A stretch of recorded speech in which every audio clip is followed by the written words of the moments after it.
अध्याय 15 जम्मू यात्रा। प्राकृतिक सुंदरता को देखकर सारे जगत के प्राणी आश्चर्यचकित हो जाते हैं। मैंने भी जम्मू कश्मीर का प्राकृतिक वातावरण देखने व जीवन में बदलाव के लिए पिछले वर्ष नवंबर मास में वहां का भ्रमण करने का मन बना लिया। यह भूभाग भारत का अभिन्न अंग है। एक सप्ताह पूर्व से ही तैयारियां की गईं और यात्रा शुरू होने तक चलती रही। बड़ी उमंग लिए दिल्ली स्टेशन से रात्रि के 10 बजे हमारी रेलगाड़ी ने प्रस्थान किया। रात्रि के कारण गाड़ी के अंदर का दृश्य सुंदर परंतु बाहर का दृश्य भयावह लग रहा था। हाँ, इतना जरूर था कि जब भी कोई स्टेशन आता वहां से रोशनी दिखाई देती। सुबह होते ही हम जम्मू तवी स्टेशन पर उतरे। हमारा स्वागत बारिश की बूंदों से हुआ।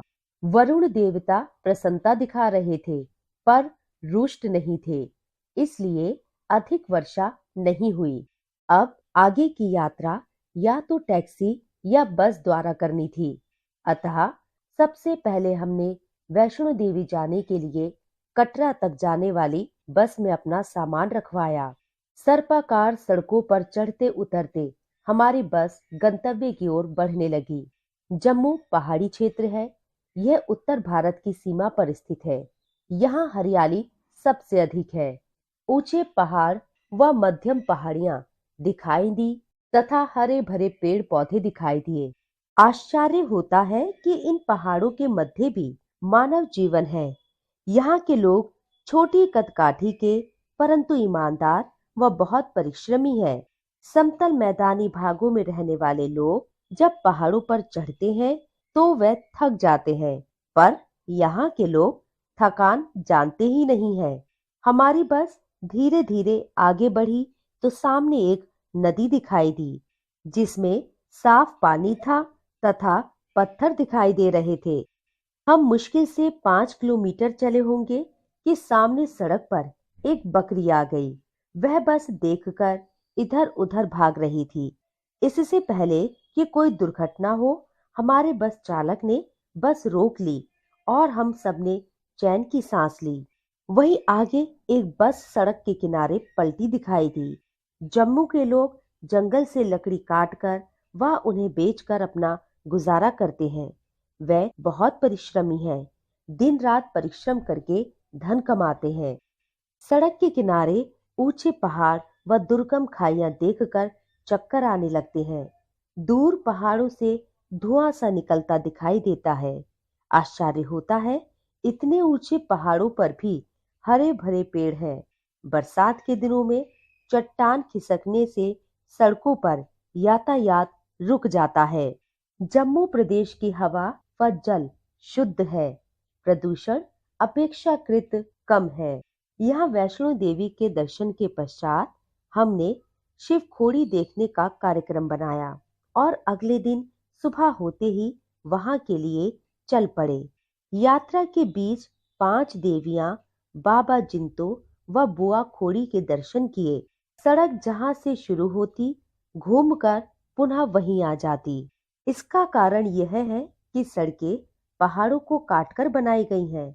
हम दोपहर के समय शिव खोड़ी पहुंचे तथा शिव दर्शन किए।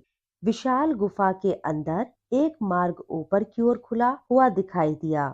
पहाड़ मानो आकाश को छू रहे हैं।